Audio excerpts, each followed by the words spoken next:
Iran எரிவாயு நிலையம் மீது இஸ்ரேல் நடத்திய தாக்குதல் தங்களுக்கு தெரியாது என அமெரிக்க அதிபர் டிரம்ப் கைவிரித்துள்ளார்.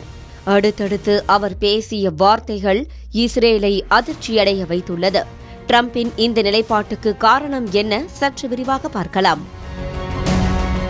ஈரான் மற்றும் கத்தார் நாடுகளுக்கு சொந்தமான உலகின் மிகப்பெரிய எரிவாயு வயலான தெற்கு பார்ஸ் மீது இஸ்ரேல் நடத்திய தாக்குதல் அமெரிக்காவிற்கு முன்கூட்டியே தெரியாது என அதிபர் டொனால்டு டிரம்ப் தெரிவித்துள்ளார். இந்த விவகாரத்தில் இஸ்ரேல் பிரதமர் பெஞ்சமின் நெதன்யாகுவுடன் தனக்கு கருத்து வேறுபாடு ஏற்பட்டுள்ளதை டிரம்ப் இதன் மூலம் உறுதிப்படுத்தியுள்ளார். ஈரானின் முக்கிய எரிசக்தி ஆதாரமான தெற்கு பார்ஸ் எரிவாயு வயல் மீது இஸ்ரேல் ராணுவம் அண்மையில் தாக்குதல் நடத்தியது. இது உலகளாவிய எரிசக்தி சந்தையில் பெரும் அதிர்ச்சியை ஏற்படுத்தியுள்ளது. இந்த தாக்குதல் குறித்து தனது ட்ரூத் தளத்தில் அதிபர் டிரம்ப் இவ்வாறு பதிவிட்டுள்ளார். இந்த தாக்குதலில் அமெரிக்காவிற்கு எந்த பங்கும் இல்லை என்றும் இதுகுறித்து எங்களுக்கு முன்னரே தெரியாது என தெரிவித்துள்ளார்.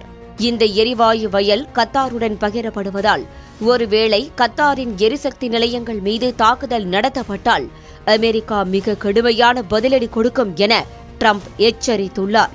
இஸ்ரேலின் இந்த தன்னிச்சையான முடிவு அமெரிக்கா மற்றும் இஸ்ரேல் இடையேயான உறவில் விரிசல் ஏற்பட்டுள்ளதை வெளிப்படுத்துவதாக நிபுணர்கள் கூறுகின்றனர்.